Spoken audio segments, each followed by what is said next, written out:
friends, colleagues, fellow citizens. We come here today under the weight of an observation that is becoming increasingly difficult to ignore, a silent shifting tide in our economic landscape, felt most acutely perhaps not in the grand halls of global corporations, but in the application queues of our smallest local businesses. We see the numbers, often touted as signs of dynamic workforce, reports suggesting that even small companies are receiving applications in staggering volume, hundreds, perhaps even 1,000 hopeful inquiries arriving each week for only a handful of positions, 1,000 pairs of eyes looking for opportunity, for stability, for a chance to contribute. On the surface, this might seem like a buyer's market for a sign of abundant talent, but I stand before you today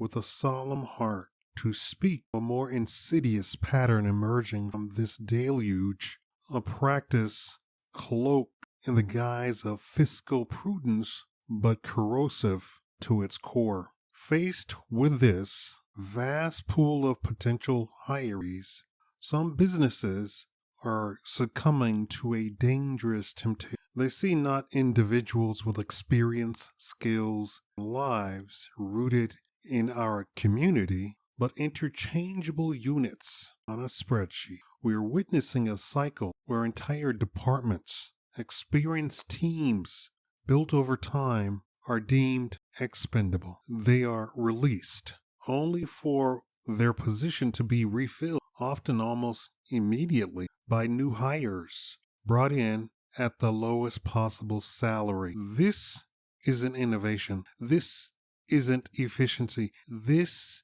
is an accounting sleight of hand, a short-term reduction of payroll liabilities that ignore the profound long-term costs. And the cycle repeats. Offer accepted, training invested, minimally perhaps, and before true value can be cultivated, the churn begins anew, always resetting the wage clock, always treating human capital as utterly disposable. The first casualty is confidence. Imagine the professional who has dedicated years, honed his craft, built institutional knowledge, only to be cast aside for no reason other than the availability of cheap. Imagine a newcomer eager to build a career, realizing their position is perpetually insecure, their value measured only until the next wave of applicants crests. This breeds anxiety, destroys loyalty, and discourages the very investment in skills and dedication that drive genuine productivity. The second casualty is our economy itself. This constant churn injects instability in our local economic bloodstream. Families cannot plan. Consumer spending becomes cautious, hesitant. The perceived savings on payroll are offset by the hidden costs of constant recruitment, lost productivity during ramp-up, and the immeasurable loss of experienced problem solvers. More profoundly, it erodes trust. Trust between employer and employee. Trust in the stability of our local market. And here lies the cruelest irony, the inadvertent self-destruction. While chasing these illusory savings, these companies are putting their own foot firmly in their mouths, poisoning the very well from which they drink. Talent is not infinite, especially within a local. Each cycle of dismissals, each instance of broken trust, burns bridges. Reputation curdle. The pool of experienced local talent learns to steer clear. The pool of willing new applicants eventually sees the pattern. The company finds itself unable to attract or retain the competence needed to actually function, innovate, or even maintain quality. This downward spiral doesn't require the entire workforce to be caught in its gears. Calculations such that if even a significant minority, perhaps as low as 30% of the local labor force, is subjected to or witnesses This churn directly the ripple effects of lost trust, reduced spending, and talent fight can stabilize the entire local ecosystem. The company that engages in this practice, believing it has found a clever trick, ultimately hollows itself out. It sacrifices long-term viability for fleeting quarterly gains. It becomes a machine that consumes its own foundation, destined for bankruptcy, not through market force, but through the practiced consequences of devaluing its people and destroying its community relationships. We must recognize this pattern for what it is, not savvy business, but a destructive cycle fueled by short-sightedness.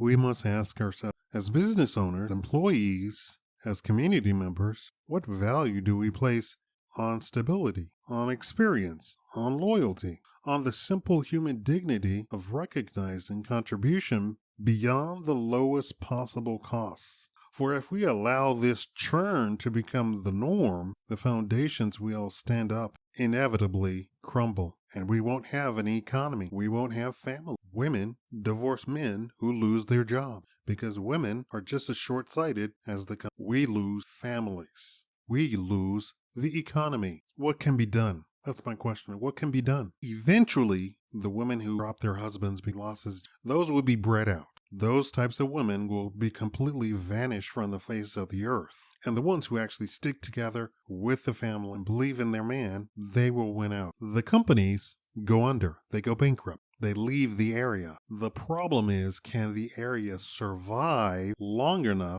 to rebuild the local stores? That's the real question. And the problem is, in trying to get the larger companies to come in, they give up stuff like taxes. So they don't tax those businesses, which means they lose out on millions of dollars with promises going to hire thousands of people. But what they do is churn through those thousands of people over and over and over. And so the people stop going to be hired or applying to the business. And then the business leaves. So then the local area missed out on millions of dollars. So then you have a depressed area, not just in emotional depression, literally financially depressed. Roads are bad, your schools are bad, everything is bad because taxes business. You were promised something and you believed it as a politician. You destroyed your local mom and pop stores that were there for decades, maybe even a century. Now what are you going to do? You don't have the mom and pop stores popping up every other day. So now you have to survive until and then they don't have any trust in the local politicians.